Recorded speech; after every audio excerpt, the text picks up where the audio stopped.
সময় এসেছিল কেন্দ্র রাজ্য কেউ আমার মানে রাজ্য পশ্চিমবাংলা আমার শত্রু নয়, দেশও আমার শত্রু নয়, সবাই আপন। আমরা ইউনিয়ন অফ স্টেট থাকি, আমরা এক একটা ইউনিয়নের মধ্যে পড়ছি, এক একটা রাজ্য। তো কোথায় গণতন্ত্র বেশি কোথায় গণতন্ত্র কম সেটা নিয়ে ব্যাখ্যা দেওয়ার তোমার সময় ছিল না। কিন্তু সংবিধানের মূল্যবোধের কথা কয়েকটা বলেছি, শেষের সময় বলেছিলাম একটা কথাই যে কোথায় কত গণতন্ত্র আছে যদি সঠিকভাবে দেখা যায়, বিরোধীদের সাথে কারা কেমন আচরণ করছে সেটা পর্যালোচনা করলেই কোন জায়গায় গণতন্ত্রটা কত বিরাজমান, সংবিধানের ভ্যালুকে কিভাবে এক্সপ্লেন করা হচ্ছে, কিভাবে সংবিধানের মর্যাদাকে মানে যথেষ্ট প্রোটেক্ট করা হচ্ছে সেটা বোঝা যাবে। তো আপনাদের মাইক আটকাচ্ছিল, হুমকি দিচ্ছিল, দিচ্ছিল, এটা তো প্রমাণ করে দিচ্ছে যে এখানে গণতন্ত্রটা কোন জায়গায় আছে। তো গণতন্ত্র আজকে সারা বাংলায় সারা দেশে বিপন্ন। তো গণতন্ত্রকে রক্ষার জন্যই তো আজকে আমাদেরকে এই রাজনীতির ময়দানে আসতে হয়েছে রাজনৈতিকভাবে। আর স্কুল কলেজ শিক্ষা প্রতিষ্ঠানের গণতন্ত্রকে রক্ষার জন্য, সেখানকার শিক্ষার পরিবেশকে ধরে রাখার জন্যই তো স্টুডেন্ট ফ্রন্ট তৈরি হয়েছে। যেগুলো অরাজকতা আছে, অন্যায় আছে, সেগুলোকে বন্ধ করে সুন্দর সমাজ ব্যবস্থা দেবে। যেই সমাজ ব্যবস্থাতে বিরোধী পক্ষ বা আপনার নিজের পক্ষ বলে কিছু থাকবে না, অন্যায়কে অন্যায়, সাদাকে সাদা, কালোকে কালো হিসাবে দেখবে। সেই জন্যই তো আমাদের স্টুডেন্ট ফ্রন্ট আনিসের হাত ধরে পথ চলা শুরু করেছে। এই ধরনের বাধা বিভক্তির সম্মুখীন হতে হবে গণতান্ত্রিক প্রক্রিয়াতে, এগুলোকে আমরা কাটিয়ে উঠব। এরই তো নাম জীবন। সারা জীবন যদি সমতল ভাবে চলেন, সারা জীবন যদি বাধা ছাড়া চলেন, তাহলে আমার তো মনে হয় সে জীবনটা ঠিকঠাক ইউটিলাইজ হলো না, মানে এনজয় হলো না। যখন সামনে বাধা বিপত্তি আসবে, সামনে অন্যায় হবে, প্রতিবাদ করবেন, প্রতিরোধ করবেন। সাবিতদের মতো ছেলেদেরকে ধরে জেলে দীর্ঘক্ষণ ডিটেন করে রাখবে, এটাই তো ভালো লাগবে যে না আমি কিছু করছি, শাসক আমাকে ভয় পাচ্ছে। আর একটা কথা আপনাদের বলি, যারা আমাদের ছাত্ররা আছেন এখানে, যখনই আপনাকে নিয়ে চর্চা হবে, যখনই আপনাকে নিয়ে আলোচনা হবে, যখনই দেখবেন আপনার প্রোগ্রামকে আটকানোর জন্য এই মাইক বন্ধ, হ্যান ত্যান, এই সব ধুমকি চুমকি হবে, আপনি নিশ্চিত থাকবেন আপনি সঠিক পথে আছেন। যারা এই সমাজে থেকে সমাজকে কুলসিত করার চেষ্টা করছে, তাদের গায়ে জ্বালা লাগছে, সেই জন্য আপনাকে ডিস্টার্ব করার চেষ্টা করছে। আপনার রাস্তা সঠিক আছে। তাই আমি ধন্যবাদ জানাই স্টুডেন্ট ফ্রন্টকে। নানান বাধা বিপত্তিকে উপেক্ষা করে আজকে তাদের তৃতীয় বার্ষিকী, প্রতিষ্ঠা বার্ষিকী তারা উদযাপনের একদম শেষ লগ্নে এসে পৌঁছেছে। আজকের এই প্রতিষ্ঠা বার্ষিকী থেকে আমি সর্বপ্রথম স্মরণ করব আমাদের এই ছাত্র ইউনিট তৈরি করার যিনি প্রধান কারিগর ছিলেন, আমাদের মধ্যে নাই, রাষ্ট্র তার ষড়যন্ত্রের শিকারে, ষড়যন্ত্রতে আমাদের কাছ থেকে কেড়ে নিয়েছে। আমাদের সকলের ভালোবাসার পাত্র ছিলেন আনিসকে, অর্থাৎ আনিস খানকে আমি এই মঞ্চ থেকে স্মরণ করছি। আমি আরো এই মঞ্চ থেকে স্মরণ করছি কিছুদিন পূর্বেই সমাজের জন্য ঠিক আনিসের মতোই অন্যায় দেখে চুপ থাকতে পারেনি, প্রতিবাদ করেছিল। আরজি কর মেডিকেল কলেজে যেভাবে সিন্ডিকেট রাজ কন্ট্রোল করেছিল, সেটার হাত থেকে রোগী পরিষেবা থেকে শুরু করে ওটির মধ্যে যে মৎস্য যে সমস্ত অন্যায় হতো, ডুপ্লিকেট মেডিসিন থেকে শুরু করে যত রকম অন্যায় হতো, তার প্রতিবাদ করতে গিয়ে আমরা আমাদের কারো মেয়ে, কারো দিদি, কারো বোনকে আমরা হারিয়েছি। তাই আমাদের সকলেরই ডক্টর যিনি ছিলেন এবং সমাজ গড়ার কারিগর বলে মনে করি, একটা পার্ট অফ আওয়ার সোসাইটি ডক্টরকে, তো তিনি অর্থাৎ সেই তিলোত্তমাকে আমরাও, দিদিকে আমরা আমাদের মঞ্চ থেকে স্মরণ করছি। দেখুন, আমি সময় স্বল্প, আমার আগে যারা বক্তব্য দিয়েছেন ম্যাক্সিমাম মাস্টার সাহেব এবং রাজনৈতিকভাবে তারা অনেক বেশি। কুতুব ভাই ছাত্র ইউনিয়ন করে এসেছেন, দীর্ঘদিনের লড়াকু নেতা, একদম ছাত্র ইউনিয়ন করে এসেছেন। আমার বড় ভাইজানের উনিরা এক ক্লাসমেট ছিলেন, সেই সুবাদে কুতুব ভাইদেরকে দেখতাম। দীর্ঘদিন ধরে তারা রাজনীতি করেছেন। বিশ্ববিদ্যালয় দীর্ঘদিনের রাজনীতিবিদ।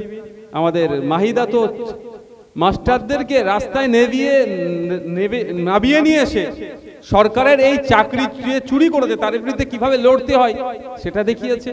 আর আমাদের তাপসবাবু তো প্রায় 40 বছর অভিজ্ঞতা, আর মাস্টার সাহেবের তো যতটাই ব্যাখ্যা করবেন ততটাই কম হবে, কারণ তার যে এক্সপিরিয়েন্স সেই নিয়ে আপনাদেরকে বলেছে। আমি আশা করব যে কথাগুলো বলেছে আপনারা সেইগুলোকে নিশ্চিতভাবে শ্রবণ করেছেন এবং বাস্তব জীবনে প্রয়োগ করতে হবে। যদি বাস্তব জীবনে প্রয়োগ না করেন তাহলে এরকম 1000 দিন কনভেনশন হবে, 1000 দিন প্রোগ্রাম হবে, অনেক আলোচনা হবে, কিছুই লাভ হবে না। লক্ষ্য আমাদের কি করতে হবে? বাস্তবে প্রয়োগ করতে হবে। তাই আমিও গুটি কয়েক কথা বলবো। সর্বপ্রথম আমি বলবো শিক্ষা ব্যবস্থা নিয়ে। আজকে পশ্চিমবাংলার শিক্ষা ব্যবস্থা কোন জায়গায় চলে গিয়েছে আপনারা বলুন। একটা সময় ছিল অনার্স কে পাবে না পাবে এত কম্পিটিশন। রবীন্দ্র ভারতী ইউনিভার্সিটির বা বিভিন্ন ইউনিভার্সিটিতে ফরেনারদের জন্য কিছু সিট রিজার্ভ থাকতো। ওই সিট স্বাভাবিকভাবে অনার্সে না চান্স পেলে ফরেনাররা না ওই সিটকে বুক করলে ওই সিট ডোনেশন দিয়েও নিত। আর আজকের ডেটে দেখুন হাতে তো কম বেশি সবার গুগল আছে, অ্যান্ড্রয়েড সেট আছে, বিভিন্ন সার্চ ইঞ্জিন আছে, সেখানে গিয়ে সার্চ করুন যে আজকে একাধিকবার নোটিশ করছে একাধিক কলেজ ইউনিভার্সিটি লেভেলে থেকে যে আবার সিট খালি আছে, ভর্তির বিজ্ঞপ্তি দিচ্ছে। তাহলে আমাদের পড়ার মানটা কোথায় যাচ্ছে এবং এত অনীহা কেন? অনীহার কারণ হচ্ছে রাজ্য সরকার, অনীহার কারণ হচ্ছে সিস্টেম।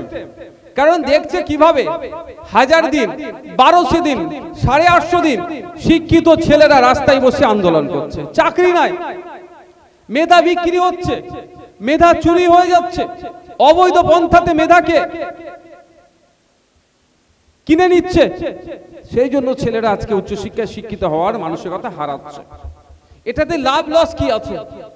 সরকার পক্ষ লাভ আছে, আমরা যারা প্রতিবাদী আমরা দেখছি এটা লস আছে। কারণ দেখুন আপনি সরকারি চাকরি পাবেন কি পাবেন না তার থেকে বড় কথা, আপনি আমি যদি উচ্চশিক্ষায় শিক্ষিত হতে পারি, সামাজিক শিক্ষায় শিক্ষিত হতে পারি, শিক্ষা মানে বিদ্যালয় শিক্ষার সাথে সাথে ইউনিভার্সিটি কলেজের সাথে সাথে সামাজিক শিক্ষাও কিন্তু আমাদের গ্রহণ করতে হবে। না হলে কি হবে জানেন?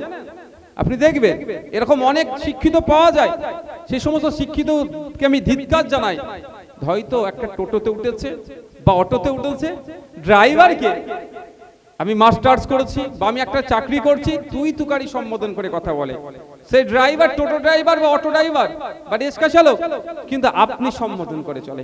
হয়তো রিক্সা চালকের কাছে, টোটো ড্রাইভারের কাছে আপনার ডিগ্রি নাই, কিন্তু সামাজিক ডিগ্রিটা তার কাছে আছে, তার সামাজিক শিক্ষা থাকার জন্য সে আপনি সম্বোধন করছে। আর ওই ওনার কাছে ইউনিভার্সিটি ডিগ্রি আছে কিন্তু সামাজিক শিক্ষার অভাবের ফলে এটা হচ্ছে। তাই আমি অনুরোধ যে দুটো শিক্ষায় লাগবে, সামাজিক এবং সাথে সাথে আমরা যে পুঁথিগত বিদ্যা অর্জন করছি, যেটা বলছিলাম। তো আজকে মানুষ এত অনীহা হচ্ছে কেন? এই পরিকাঠামোকে আমাদের ধ্বংস করা হচ্ছে। এটা সুকৌশলে হচ্ছে, এটা ভাববেন না যে অস্বাভাবিক কিছু, এটা স্বাভাবিক। এরা ভেবে চিন্তে এটাকে ধ্বংস করছে। এজন্যই যত এটাকে ধ্বংস করতে পারবো ততই কি হবে, এদের যে লক্ষ্যে এরা এগিয়ে যেতে পারবে। এদের লক্ষ্যটা কি? প্রশ্নবিহীন সমাজ ব্যবস্থা, কোনো প্রশ্ন থাকবে না, সব জিয়া হুজুরের ইয়েসম্যান থাকবে। কিন্তু সংবিধান আমাদের কি দিয়েছে? যে পাওয়ারটা দিয়েছে দেশের সাধারণ একটা ভোটার থেকে শুরু করে রাষ্ট্রপতি পর্যন্ত সবাইকে উত্তর দিতে হবে কেউ যদি এর মধ্যে অনৈতিক কাজ করে। চিফ জাস্টিস অফ ইন্ডিয়া থেকে শুরু করে আপনার পঞ্চায়েতের মেম্বার পর্যন্ত, সেশন কোর্টের জজ পর্যন্ত, যেই হোক না কেন সংবিধানের এত ক্ষমতা দিয়েছে, সে যদি ভুল পদক্ষেপ নেয় তাকে জবাব দিতে হবে। তো এটাই যাদের না এটা অধ্যয়ন করে, এটা নিয়ে চর্চা করে, এটা নিয়ে না ভাবে, চেতনা না আসে, তার মধ্যে বোধ না জন্মায়, সেই জন্যই শুরুতেই অঙ্কুরেই বিনষ্ট করা হচ্ছে। কারণ যে আপনাদের কাছ থেকে শিক্ষা থেকে এদেরকে সরিয়ে রাখা হোক। এখন দেখতে পাচ্ছেন কি, যতটুকু দেখতে পাচ্ছি এখন ইউনিভার্সিটি লেভেলের ছেলে মেয়েরা কলেজে আছেন বলে বলছি, কিন্তু একটু দেখলে দেখা যাবে 2015-16 অর্থবর্ষে বা শিক্ষাবর্ষে কত ছেলে মাধ্যমিক উচ্চ মাধ্যমিক পরীক্ষা দিয়েছে, আর 23-24 শিক্ষাবর্ষে আপনারা দেখবেন মাধ্যমিক উচ্চ মাধ্যমিক পরীক্ষার্থীর সংখ্যা কত, দেখবেন কয়েক লাখ তফাৎ। কিন্তু বলছে এখন পপুলেশন বেড়ে যাচ্ছে, আমাদের জনসংখ্যার অনুপাতে আমরা কত র্যাঙ্কে আছি বলুন? হ্যাঁ, আমরা প্রথম, চীনকে পার করে গিয়েছি। এখন আমরা পৃথিবীর 1 নাম্বার। শুধু জনসংখ্যাই নয়, যেটা আমাদের কাছে আছে পৃথিবীর আর কোনো দেশের কাছে নাই, সেটা হচ্ছে ইউথ। আপনারা সারা ভারতবর্ষে আপনাদের মতো ছেলে প্রায় 60 কোটি আছে, পৃথিবীর আর কোনো দেশে নাই। কিন্তু দুর্ভাগ্যের বিষয়, এই 60 কোটিকে ঠিকঠাক ভাবে ব্যবহার করা হচ্ছে না, ঠিক এদেরকে স্টেজ দেওয়া হচ্ছে না, ঠিক সিঁড়ি দেওয়া হচ্ছে না। যদি এর 60 কোটিকে সিঁড়ি ঠিকঠাক দিত, চাঁদেও আমার তেরঙ্গা পতাকা থাকতো এবং সুমেরু কুমেরু যেখানেই যেতেন, পৃথিবীর যে কোনো প্রান্তে যেতেন, তেরঙ্গা পতাকা থাকতো, অর্থাৎ আমাদের ভারতীয় থাকতো। কিন্তু দুর্ভাগ্যের বিষয়, এদেরকে কি করে রেখেছে? কাউকে ধর্মের নামে, কাউকে বর্ণের নামে, কাউকে জাতের নামে, কাউকে মাযহাবের নামে বিভিন্ন ভাবে ভাগ করে কেন রাখা হয়েছে? এজন্যই যে প্রশ্ন না এরা তুলতে পারে। আর যদি বাই চান্স প্রশ্ন তুলে, এত ভাগ করে রেখেছে, ওদের একজনের উপরে যখন কোপ মারবে অন্যজন চুপ থাকবে। তো এদের লক্ষ্য হচ্ছে শিক্ষা ব্যবস্থাটাকে ধ্বংস করে দেওয়া। ধ্বংস করে কি করবে? ন্যাশনাল এডুকেশন পলিসি 2020 নিয়ে আসার কারণ কি? এতে উদ্দেশ্যটাই যে এতদিন পর্যন্ত আমরা এখনো আছে মৌলিক অধিকারের মধ্যে শিক্ষার অধিকার। তো এটাকে এরা কি করতে চাইছে? এখন এটা পাবলিক গুডস। যদি আমি আপনার কমার্শিয়াল মাইন্ডে বলি, ভাষায় বলি, এটা পাবলিক গুডস। এটাকে এরা কি করতে চাইছে? Private goods. অর্থাৎ এখন আমরা শিক্ষাটাকে টাকা দিয়ে সেই অর্থে কিনতে হচ্ছে না। কিছু কিছু জায়গায় শুরু হয়ে গিয়েছে, ইংলিশ মিডিয়াম থেকে শুরু করে বিভিন্ন বেসরকারি রমরমা। কিন্তু এটা পুরোপুরি ভাবে যার অর্থ আছে সে ডিগ্রি পাবে, অর্থাৎ সে পড়াশোনা করতে পারবে, এত কোর্স ফি হ্যান ত্যান। কিন্তু এখন সরকারি ভাবে আমরা যারা পড়াশোনা করছি, এই আমাদের আলিয়ার ছেলেরা আছে, বলুন একটা সেমিস্টার চলছে আমাদের আলিয়াতে, তো সেমিস্টার কত 300 400 500 600 এখন তো বেরিয়ে দিচ্ছে। এগুলোর জন্য আন্দোলন আপনাদেরকে করতে হবে, তো স্বল্প। কিন্তু ওটাই যখন আপনাকে প্রাইভেট গুডসে নিয়ে ট্রান্সফার করার চেষ্টা করছে, আপনার সেমিস্টার পিছু 10,000 5,000 8,000 একটা অ্যামাউন্ট বেঁধে দেবে, তখন কি হবে? পুঁজিপতিদের ছেলেরা তারাই পড়াশোনা করবে, যার মাসিক ইনকাম মাস গেলে বিলো 7,000, সেই কৃষক সে তার ছেলেকে পড়াতে পারবে না। আবার সেই বৈষম্য তৈরি হবে, আবার প্রশ্ন করার লোক কমে যাবে। যখন প্রশ্ন করার লোক বাড়বে, এরা চাপে থাকবে। তো এরাই শিক্ষা প্রতিষ্ঠানটাকে টার্গেট করেছে। আমাদের ছাত্রদের উদ্দেশ্যে বলবো, আজকে এই স্টুডেন্ট ফান্ডের যে সমস্ত বিভিন্ন স্তরের যারা উপস্থিত হয়েছেন, আপনাদের বলবো, আপনাদের কাজ সংগঠন বাড়ানো, হ্যান ত্যান, সে তো বলেছে। আমি আপনাদের কাছে একটা অনুরোধ করছি, আপনারা দায়িত্ব নেন, এটা চ্যালেঞ্জ করুন, চ্যালেঞ্জ নিয়ে নিজেদের মধ্যে।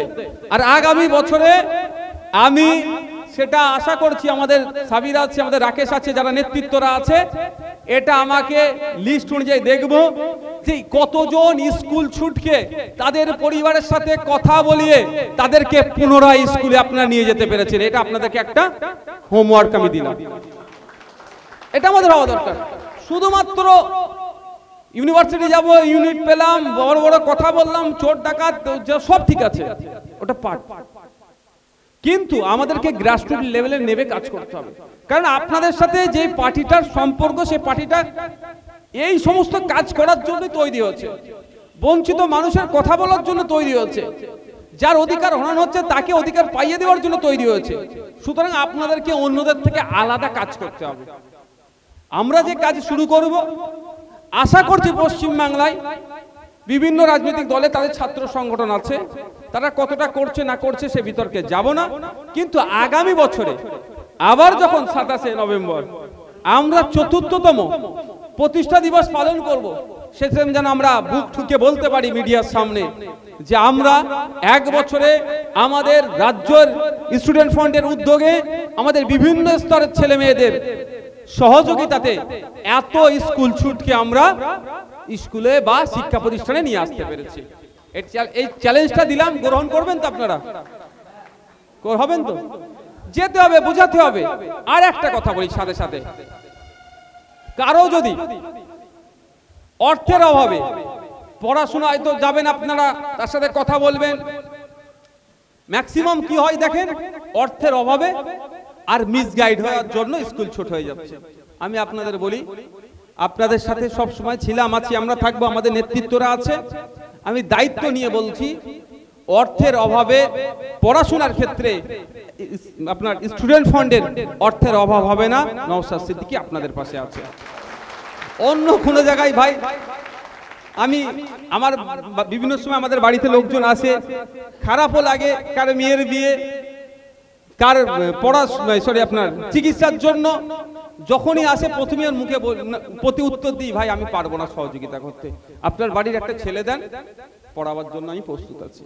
তারপরও কিছুটা হলো সহযোগিতা করি, কিন্তু আপনাদেরকে বলবো, অর্থের অভাবে কারো ছেলের না পড়াশোনা বন্ধ হয়ে যায়, এটা আপনারা মাথায় রাখবেন। যে লেভেলে পড়াশোনা করছে আমরা তাদেরকে সেই লেভেলই সহযোগিতা করব। আজকে দুর্ভাগ্যের বিষয়, পশ্চিমবাংলায় মাধ্যমিক, প্রাথমিক স্তর, মাধ্যমিক স্তর, উচ্চ মাধ্যমিক স্তর, কলেজ, ইউনিভার্সিটি দেখলে দেখা যাবে যে শিক্ষার হাল কি অবস্থা হয়ে গিয়েছে।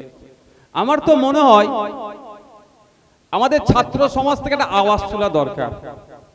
শিক্ষা প্রতিষ্ঠানে যে দুরবস্থা হয়েছে ছাত্ররা বিবেচনা করবেন।